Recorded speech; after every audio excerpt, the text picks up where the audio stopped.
Hantu penjual gorengan. Kisah kali ini merupakan sebuah kisah tragis yang dialami oleh seorang penjajah gorengan di sekitar lokasi pabrik di daerah Ciujung, Keragilan. Seperti apa kisahnya? Langsung aja disimak. Sosok seorang ibu yang baik hati dan suka bercanda, itu dengan rela beliau memberikan waktu yang seharusnya telah tertidur lelap di tengah malam. Namun tidak bagi Biparmi, justru wanita setengah baya ini, setelah lelah seharian beraktivitas, pada tengah malam itu masih tetap terjaga demi mencari tambahan penghasilan untuk anak-anaknya di rumah dengan menjajakan gorengan bakwan dan nasi uduk ke dalam sebuah pabrik untuk para karyawan yang masuk shift malam.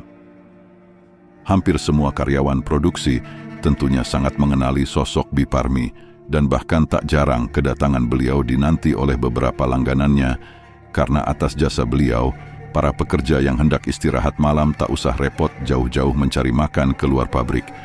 Namun pada suatu malam yang naas, Biparmi mengalami kecelakaan yang sangat mengenaskan pada saat hendak menjajakan dagangannya ke dalam pabrik.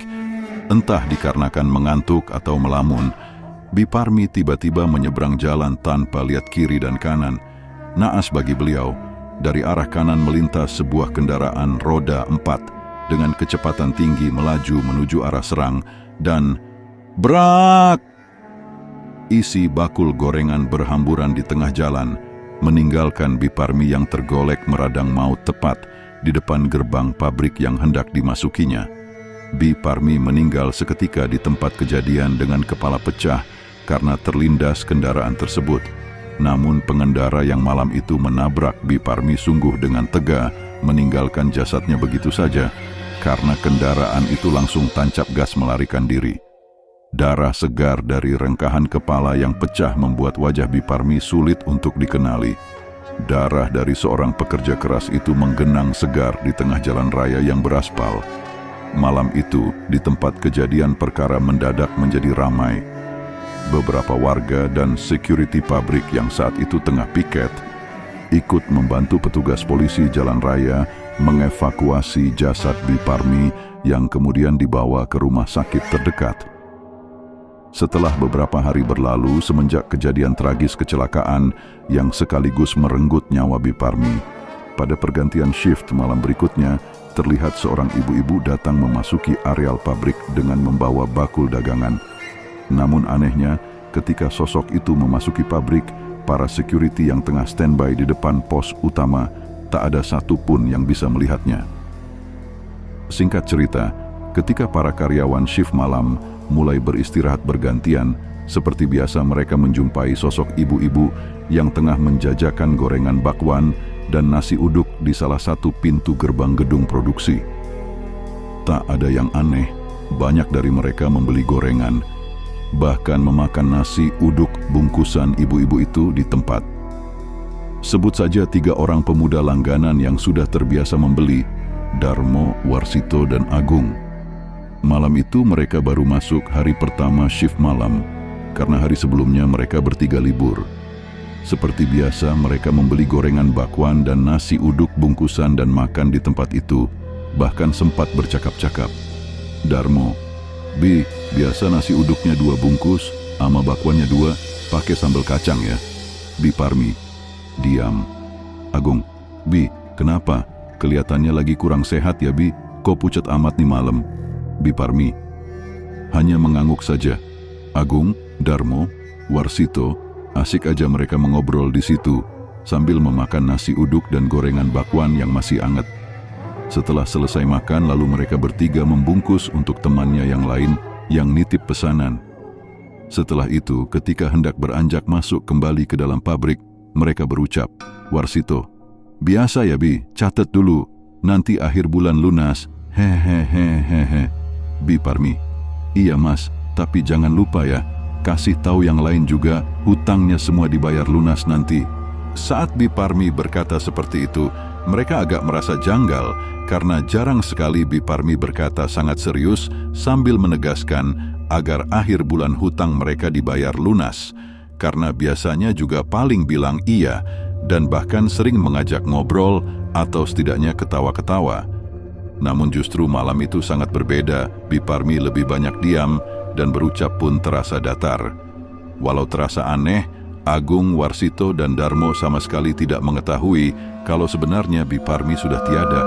Dan memang juga benar adanya kalau Agung, Warsito, Darmo, dan beberapa karyawan di dalam masih ada sangkutan hutang piutang pada Biparmi. Karena seperti biasanya karyawan pabrik yang langganan pada beliau biasa bayar di akhir bulan saat gajian. Singkat cerita, Agung, Warsito, Darmo berkumpul di dalam, kemudian menyerahkan bungkusan pesanan yang lain. Salah satu teman mereka, Sutisna, bertanya heran pada Agung. "Sutisna, dapat gorengan sama nasi uduk dari mana nih?" Agung, "Lebay amat sih lu, ya dari siapa lagi kalau bukan Biparmi?" Sutisna, "Hah, yang bener kamu Gung, ya?" Agung, "Biasa aja kale, pakai acara kaget segala, tinggal makan aja juga." Sutisna, "Bukan gitu, kalian nggak tahu ya, Biparmi kan udah meninggal kecelakaan kemarin, entah." Mendadak semua orang di dalam pada diam, nggak percaya pada apa yang dikatakan Sutisna barusan. Namun mau berkata tidak percaya juga bingung, karena Sutisna tinggal satu desa dengan Biparmi. Bahkan Sutisna meyakinkan bahwa sebelum berangkat kerja, dia ikut acara tahlil kedua harinya di rumah almarhumah. Agung, Warsito, dan Darmo yang baru saja berjumpa dengan sosok Biparmi, bahkan memakan dagangannya. Akhirnya mata mereka bertiga tertuju kepada bungkusan yang masih utuh di dalam sebuah kantong kresek hitam. Darmo dengan pelan-pelan membuka isi kantong kresek itu, dan di dalamnya memang mereka tidak salah lihat, tetap berisi bakwan dan nasi uduk. Namun, yang tadi mereka rasakan masih hangat dan nikmat, kini berganti menjadi bakwan dan nasi uduk yang kotor bercampur dengan tanah, dingin, dan sudah berbau basi. Begitupun di malam berikutnya. Setelah para karyawan yang masuk malam mengetahui kalau sosok hantu Biparmi masih penasaran dan menteror di areal pabrik, gak sedikit dari mereka yang dinampakin sosok Biparmi pada lari kocar-kacir ketakutan. Bahkan ada seorang karyawan yang pingsan di tempat karena melihat sosok Biparmi tengah melayang memegang bakul, lalu seketika berhenti di hadapannya dan menawarkan dagangannya dengan kondisi wajah yang hancur. Sosok Biparmi ini membuat heboh para pekerja yang masuk shift malam. Keesokan harinya, sepulang kerja Agung, Warsito, dan Darmo, akhirnya mereka berinisiatif mengumpulkan sumbangan ala kadarnya dan menanyai hampir semua grup shift siapa saja yang masih berhutang pada Biparmi. Setelah terkumpul, mereka konvoi menuju desa untuk melayat dan ikut berbela sungkawa sambil menyerahkan sejumlah uang ala kadarnya kepada keluarga yang ditinggalkan, serta menyerahkan uang hutang para karyawan beserta nama dan rinciannya. Sejak karyawan yang berhutang dibayarkan lunas pada keluarga Biparmi, sosok Biparmi tak lagi ada muncul di lokasi pabrik.